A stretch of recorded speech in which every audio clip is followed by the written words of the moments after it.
Hi, I'm Arna. I'm on the journey of healing, and today's journey will take me into the heart of Africa. And we will look at some beautiful African art today, find out their messages, how they hold the deepest energy for healing. Okay, I spent all my life collecting and dealing African art since I was like 13, 14 years old. I've been a tour guide, guiding the tourists to collect better art since I was only 15. So all my life I've been dealing with African art. Most of the art in the planet we found, let's say in the beginning of the humanity, we found some art which was just been there.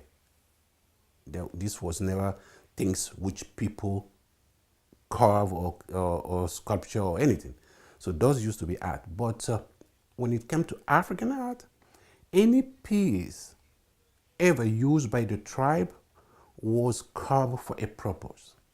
And those purpose is completely different. Some of them was carved to heal the whole village. Some pieces was carved to heal only a family. Some pieces was carved to heal young people but cannot heal older people. That is the spirit they have into the pieces. And some pieces was carved to heal older people but not for young, because it may be too powerful for a younger person to even get closer. So it's really it's diverse.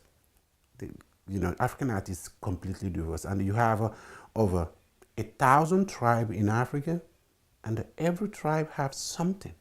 That is what makes it really, really universal. So it sounds like that the artist was given an intention or a purpose. Yes. And they were by the village. Yes. And said, we need a piece for healing. Yes. Then he would carve those pieces for healing. And those carvers used to be also spiritual. It cannot be just somebody to carve a piece. No. It had to be a spiritual carver which was owned by the village. You see, they couldn't carve a piece and sell it. No. It never happened that way before. Before, when a chief of the village or a tribe order for a piece for spiritual purpose, that is a very, very special thing. The carver used to be a little bit out of the city, or the village, like a little bit outside of the village, and have his own place where he's carving those pieces. And every time he's carving, he will be in a spiritual atmosphere. It cannot be the time he's like distraught or no. It has to be all the time he know that he's doing something in purpose. Okay. Then when he finished carving, and it used to happen in some tribe, like the Bamana people, when they know the carver was ordered to carve a spiritual piece, they used to come and ask, we call it in French, la bénédiction. It is like to go and ask a prayer from the carver before he finished carving that powerful piece. And the women which are pregnant love to get close to him, knowing that those time of the days are the time he's really, really in the spirit.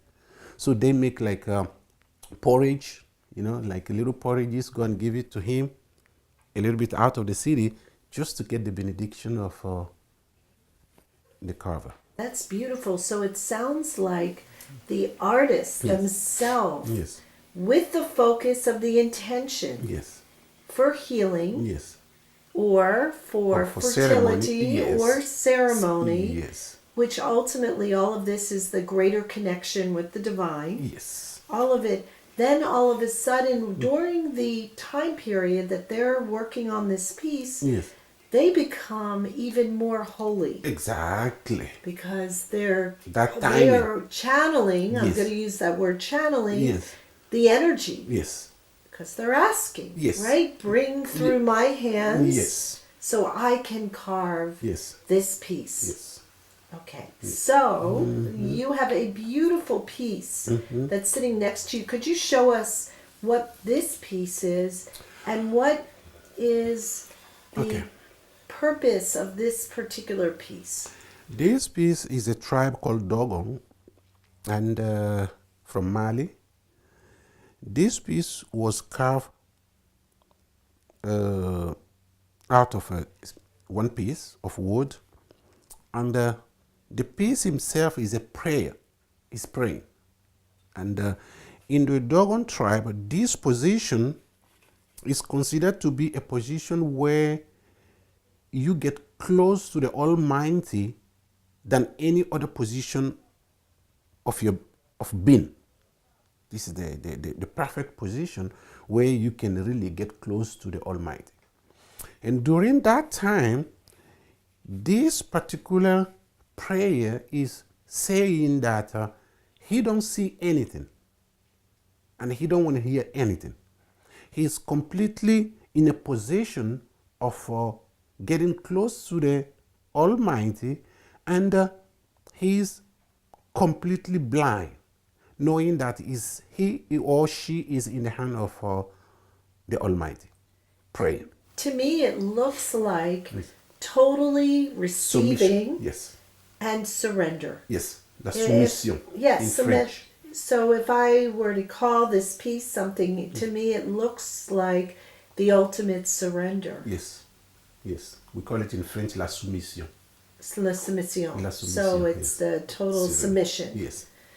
That's really beautiful. Yes, and it's definitely a very, very nice piece, and old enough, and very, very spiritual. Yes, and I can say even sitting next to this piece, I can feel it. It's Yes. super strong. Yes, not only you.